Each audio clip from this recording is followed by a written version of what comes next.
You're tuned in to the HR Bandit podcast, your one-way ticket to the latest and craziest in the world of work. In partnership with Timber Media, Podcaster for India Inc. is sponsored by Adrenaline E-Systems Limited. Hey, welcome to HR Bandit, the podcast where we cover the top news from the world of work every single month. And welcome to our very, very special episode. This is your host, Ankita. And this is Apoorva. And we are absolutely thrilled and over the moon to be celebrating a massive milestone today. Bandits, welcome to our anniversary pod. I tried opening in a very different way, but Apoorva obviously stopped me because I was being too silly. But we are 4 years old today. Can you believe it, Apoorva? 4 years of HR Bandit, of me saying, hey, of dissecting HR trends, of a lot of coffee-fueled debates. It's been an incredible journey, and we couldn't have done it without our amazing listeners. Firstly, I'm glad we stuck to hey, and Ankita, you know why.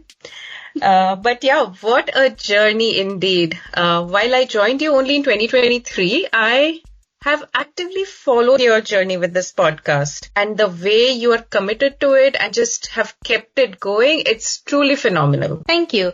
I think a lot of credit goes to our listeners, and I think the universe knew it was a very special month for us, so it made sure that we were spoiled for choice this month. Apoorva and I had a list of 11 topics we had to choose from, and while we did pick our top 3, if you are curious about all the topics that didn't make it to the show, stay tuned till the end. We do have a packed show for you. 3 hot topics, some very special listener shoutouts, and a little teaser for what's coming next. So grab your favorite beverage or snack, get comfortable, and Ankita, let's dive in. So every year since the inception of HR Bandit, we've been covering Microsoft's annual work trend index. Now, it's always a fantastic read.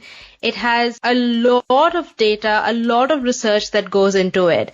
And I highly recommend spending some time with this year's report, even if the report only talks about AI. Now, Microsoft is calling its report the rise of the frontier firm, or the frontier firm is born. The report focuses on how AI is reshaping the workplace. Now, per usual, we leave all the links in the show notes.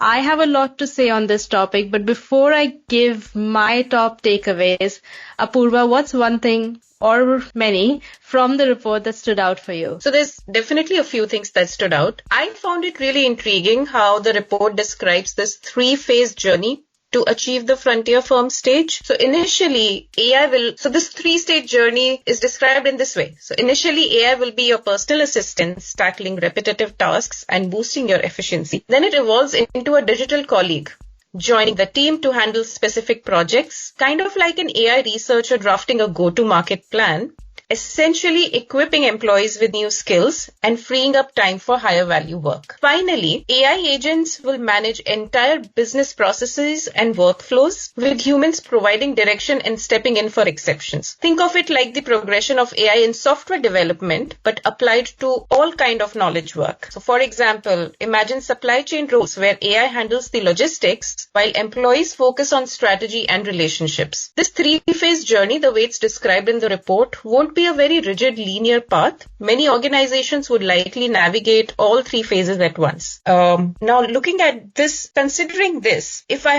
then have to describe my 2 key takeaways from the report, it would be, number 1, the emergence of intelligence resourcing. So a function that's going to be a blend of HR and IT, which will manage the digital labor of an organization. And if this is going to be the future of our function, we really need to be building awareness about what are the different kind of models available, what are the different tools, agents available in the market, and which ones of those will be most relevant for our organization's use case. Secondly, the implications of org structure and skills that will be needed for the future. So more than cognition, I feel that there's going to be a need for high judgment based roles and those kind of skill sets. Decision making also becomes critical. So organizations will really be structured around work that needs to be done rather than functions, and the skills required for it will be very different from what we see today. Your comment on the blend of HR and IT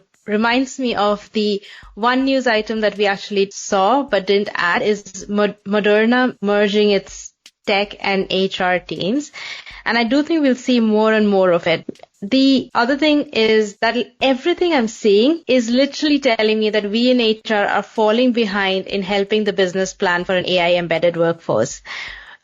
We could and probably should do an entire episode on AI, but I'm going to very quickly talk about the two things that I think we really need to spend some more time thinking about. The first term that really stood out for me in the report is the term human-agent ratio. And that really made me think hard. We're so in love with our level mixed ratios, job family mixed ratios. And I do think as organizations start working with agents, if an organization gets to a stage where we are able to define what the ideal human-agent ratio mix is, that organization has probably won the race. So that's the one term that really stood out for me and stuck with me. The other thing stood out for me in its absence of mention. The report avoids any conversation on the cost of widespread AI usage. And I'm saying this because the cost is not cheap. There are campaigns running asking users to stop saying please and thank you to ChatGPT because these niceties cost tens of millions of dollars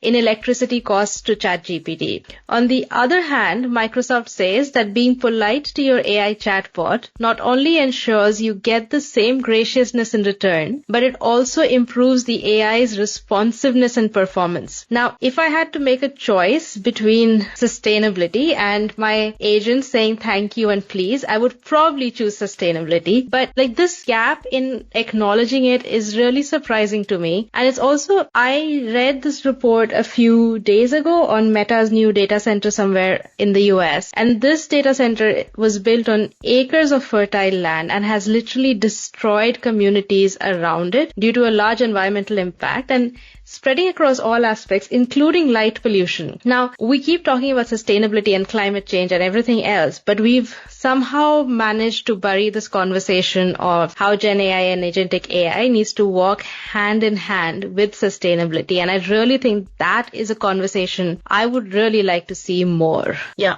while I do agree with that, but I also think that when it comes to sustainability, climate change, we need strong legislation for organizations to then act on it. And with Gen AI becoming more commonplace, I'm hoping to see that happen in the next few years. But I wholeheartedly agree to your point on cost. Not all organizations can afford to achieve a desired human to agent ratio if they do not optimize for the cost of running these AI agents. And that's an area where I also feel we as a function, HR as a function can play a key role. How do we make sure we are upskilling employees in a way that they're using the Gen AI resources in an efficient manner? How do we keep a track of the amount of cost? So imagine instead of tracking headcount, we are tracking the cost our digital resources are using up and how we can reduce that. So instead of assigning headcount reduction targets, we assign digital optimization targets to our businesses. Yes, and run training programs on how not to do frivolous work with your AI agents. And by saying thank you, please, can you please do this for me? But okay, Apoorva, what's next? All right. So let me move on to yet another topic that is very close to our heart and always warrants attention. Gender diversity in the workplace. Specifically, a recent report of Women in the Workplace 2025 by McKinsey sheds light on a concerning but not so surprising trend in India, which is also global. The report states that women hold just 33% of entry-level roles in private jobs in India, and that there's a significant drop-off in women's representation as they progress up the ladder. It's a sad statistic, especially when we talk about creating equitable workplaces. The report does point to various factors, including societal biases, lack of flexible work options, and sometimes even the perception of certain industries being more male-dominated, even at the entry level. So while I'm really happy that McKinsey has come up with a report that specifically talks about India, Nigeria, and Kenya, because an argument I often heard with their previous reports was that they're not as global as we would like them to be. I'm definitely sad at reading what the report found out. Yeah, I think in a in countries like these, where there is a large amount of talent available, the argument on not having, I want to say 50% diversity at entry-level roles is hard to justify. And I do think, like anywhere in the world, the best chance that organizations have at reaching like a 50% diverse workforce is at the entry level. And if you can't get that, like obviously it's going to drop off. There is no way that we get an even split in managerial roles, never mind senior leadership. So that is a disturbing observation, like you said. But I also think there has been a rising argument against positive discrimination. And I've been hearing this from a lot of my peers around the world, right? And these statistics and reports really show that we need to do a better job at explaining why positive discrimination needs to continue till we reach a point where we no longer need it. And this positive discrimination is not only for gender, it's caste, disability, and so on. Like in India, the whole reservation for caste becomes a whole divisive topic in itself. So I think the moment we start losing the conversation on positive discrimination, we can analyze systems and processes that we put in place all we want, but the people behind it won't be convinced. So we're not really going to make real change. And I think I would really like to start winning that conversation. Yeah, and there's need for that positive discrimination. Firstly, I don't like that term, but I know that's what we need. And there's a need for that, not just at the time of hiring, but in also how we support women in the work who are already in the workplace. So another statistic that the report shared is that women average 39 years of age at the entry level, while men average 32. And this significant difference suggests that women either start their careers later or face career stagnation, remaining in entry-level roles longer before they advance. So the report doesn't go into the details of what exactly is causing this difference in age, but again, there is an argument to be made that we do need to provide more support to women to advance in their careers to reach a point of equity. We are not there yet. Yeah, I was very surprised by the age statistic because I expected it to be in the 20s, at least for the men. So we definitely need to dive in deeper and see what's going on. And I am going to take us to our last and final topic. But before I do, I'm going to pause and we're going to do something we've never done before. Now, over the years, we've had so many amazing listeners and we reached out and asked a few of you to send in a quick thought about HR Bandits. Hi, HR Bandits. I am calling in as someone who has the privilege of working with Ankita, and that's also how I heard about the HR Bandit pod. What I love about the pod is that it has a way of helping me understand the world of work more broadly than where I work right now. And then to add on to that, I can always find at least one insight that I can apply directly in my HR role. So it's just a fun way to learn more about work. Thank you, HR Bandit. That is so lovely to hear. Thank you so much for that feedback. It really means the world to us. What I love about this is something I remember talking to Ankita when, she was having a conversation with me for joining as the co-host of the podcast. And I asked her, what do you think differentiates this from any other podcast that's out there on similar topic? And she was like, it talks about not just the news, but we will also be sharing our opinions and what it means for our function. And I'm so glad that it resonates with our listeners too. Absolutely. I think these messages really lit up my day. And we might just make this a permanent section of our podcast. So please keep those messages coming and you might just find yourself listening to it here. Okay, with that, for our last and final topic for this anniversary special, we are looking into a fascinating trend we've seen bubbling up. Employees have begun in various ways taking matter into their own hands. It's not a new trend, but I think it's escalating really quickly. And there are two specific headlines that made us pull this trend into our May episode. First, Tesla employees wrote an open letter demanding Elon Musk's resignation, expressing concerns about leadership behavior and impact on company culture. Now, this isn't just a disgruntled few. It speaks to a growing sense of employee empowerment and a willingness to publicly voice dissatisfaction. I can't remember the last time I saw employees asking to overturn a CEO. Do you? It feels like it was a long time ago, even though it was not as long ago. But again, I'm glad that we are seeing a resurgence of this trend. In addition to the Tesla news, we had the Coinbase news, where questions arose about whether internal employees were responsible for a data leak. This highlights a different, more serious form of employees taking matters into their own hands, potentially due to grievances or just negligence. Yeah, apparently they were bribed to pass on this data and they were very happy with the extra money. So one could add to the rumor mill by saying Coinbase doesn't pay its employees enough. But let's move on. It's a complex landscape for sure. The Tesla situation for me reflects a maturation of employee voice. It's not just about joining a union or filing a formal complaint. Like, employees are leveraging social media, collective petitions, and media attention to exert pressure. It indicates that the power dynamic is shifting and leadership needs to be really aware of employee sentiment and concerns, and ignoring them can have really serious consequences. A few decades ago, I don't think we would have seen news like this, but we're increasingly seeing this, and we've been saying that the employer-employee relationship has been shifting for a very long time.